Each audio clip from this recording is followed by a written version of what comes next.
Today on the podcast, I'm not going to take a victory lap here, but I made a prediction a while back, and I feel like we're getting closer and closer to that prediction happening. This is kind of, I feel like throughout the year, I've had a handful, maybe 5 like big, pivotal insights and predictions that I feel like I'm the only one talking about, and maybe I sound crazy. This is one of them, and I want to talk about it, and that is the fact that my prediction was that at some point, Meta's VR headsets would have fMRI scanners that scan your brain and can read your mind. And I know that sounds crazy, using AI, of course. But I believe that Meta's going to do that. I hold to that prediction, and I think we're getting closer because there was something very interesting that was announced just recently, and that is the fact that Meta's new AI system can generate images from brain data in milliseconds. Okay, the reason why I also think this is going to be a thing is because when they talk about, they had some really interesting models come out, and they were talking about like how they wanted to do like multi-sensory, like your smell, touch, taste. They really want to make it when you're in the metaverse, everything seems super realistic. And so they're building technology that does that. And one of the things they mentioned in that was like fMRI scans or like data. And I'm like, well, how are you going to get fMRI data? Well, you're going to have to get it in a device that goes on someone's head. Well, what's the device that goes on someone's head? That's obvious. And then it's like, well, what are they going to use it for? I mean, in reality, this is a no-brainer too, because if Meta could read your mind and know what you're thinking about, they could really target you with ads. I mean, there's a lot of people being like, oh my gosh, Google is like listening to me, or Apple's listening to me on my phone because I like talk about something, and then like I go to a website and I see ads for that thing, right? Like I'm sure you've heard that. And a lot of people are like, you're a conspiracy theorist, you're crazy. They just know what you want because of like everything else you do. But imagine if they did not have to just figure stuff out. They literally could read your mind and you opted in for some reason. I guess we'll have to figure out why people are going to do that. But in any case, this is where it's going. And today on the podcast, I want to tell you a little bit about this system. So let's dive into it.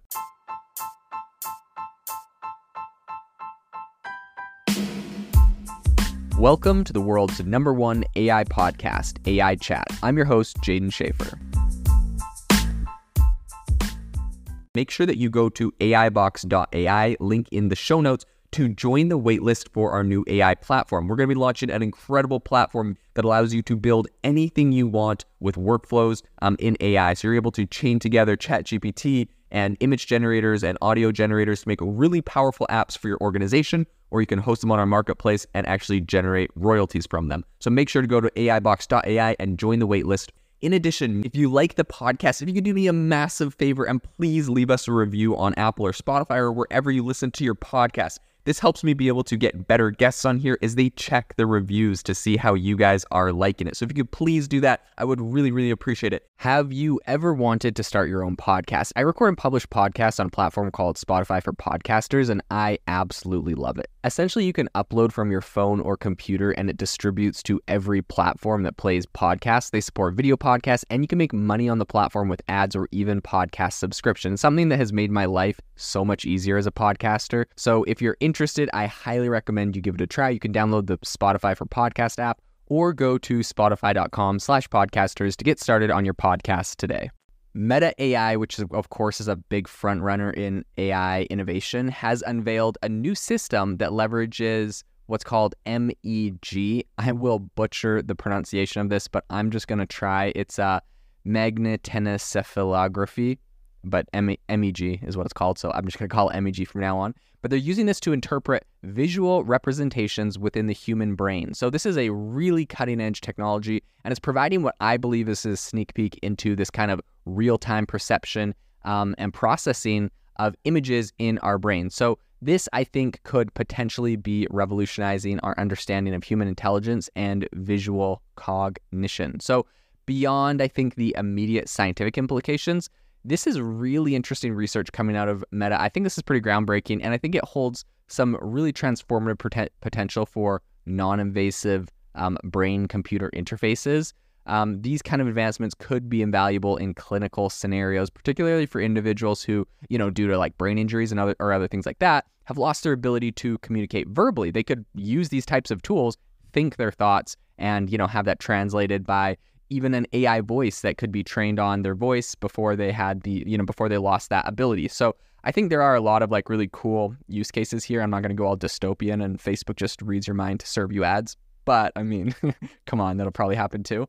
In any case, so Meta's newly essentially introduced system extends from its recent architecture, which was originally crafted for decoding speech perception through MEG signals. And so this is kind of a three-pronged system, and it consists of a couple things. The first is an image encoder. So this component essentially crafts representations of an image without referencing brain data, which is interesting. The second part of this is a brain encoder.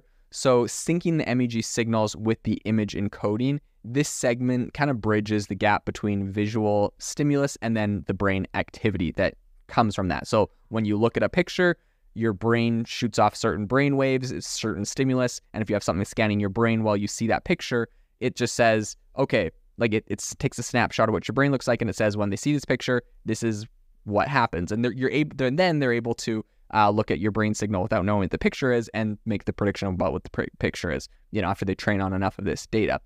The third part of this is then an image decoder. So drawing from the brain representations, this final piece recreates a plausible image, right? So it's actually predicting what you're looking at.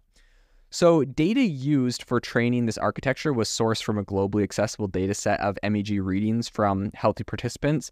And this is, I think this is related by the International Academic Consortium things.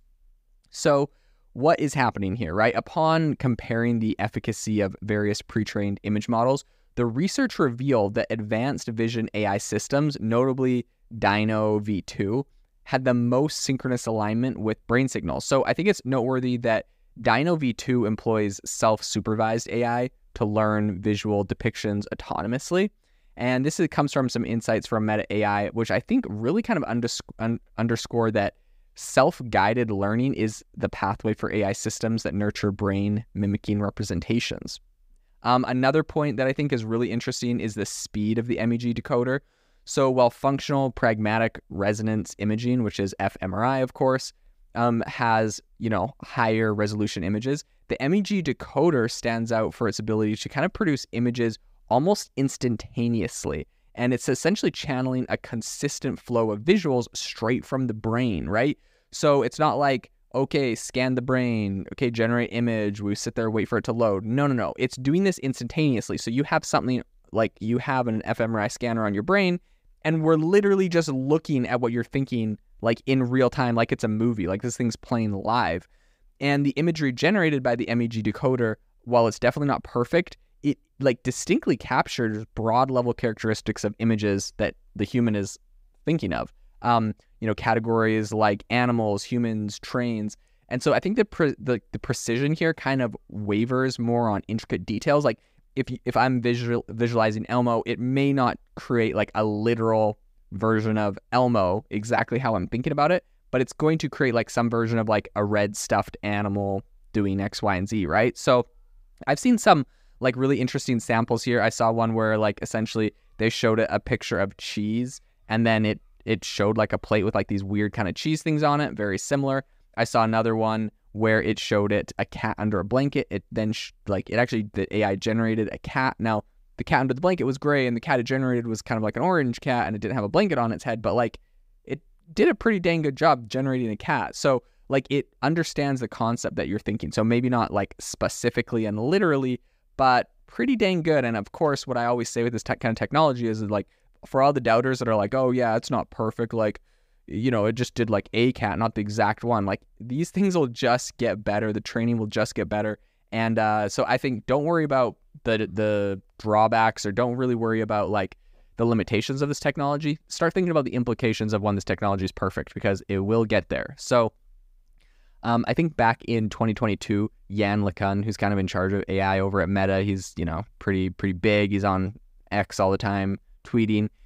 He showcased a novel AI architecture, which is aimed at navigating beyond the constraints of kind of contemporary systems. So I think kind of furthering this momentum, a collaborative effort, which is involving people from Meta AI and also New York University, created something called IJEPA. I think I covered this earlier this year, but essentially this was grounded on the vision transformer. So IJEPA was self-trained to forecast unseen segments of images And this model's capability to grasp abstracted objects representations instead of sticking to pixel-specific data, I think signifies a stride towards AI models that mirror human cognition and local deducting, which I think is essentially the kind of their hypothesis of where this is going to go. So all this to say, very fascinating. We're able to now stick an fMRI scanner on your brain and get a concept of what you're thinking in a real-time video-like feed, which in my mind is absolutely phenomenal, but also kind of terrifying.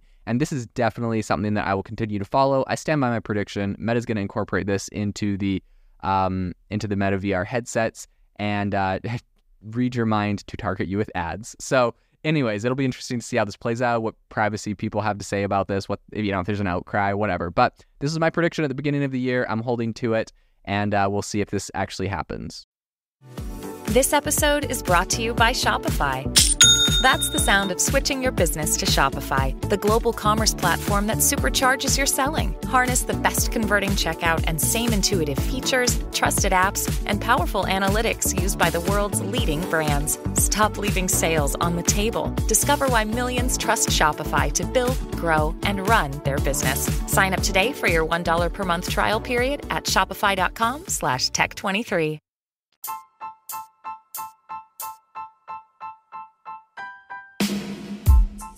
Thank you for listening to the AI Chat Podcast. If you enjoyed the podcast, I'd appreciate it if you rate me wherever you listen to podcasts. And if you're looking for an innovative group of AI enthusiasts, make sure you check out our Discord channel and also our Facebook community. It's obviously a lot more interactive than a podcast where we can actually share software tools, prompts that we're using in everyday AI. I'll leave a link for those in the description below.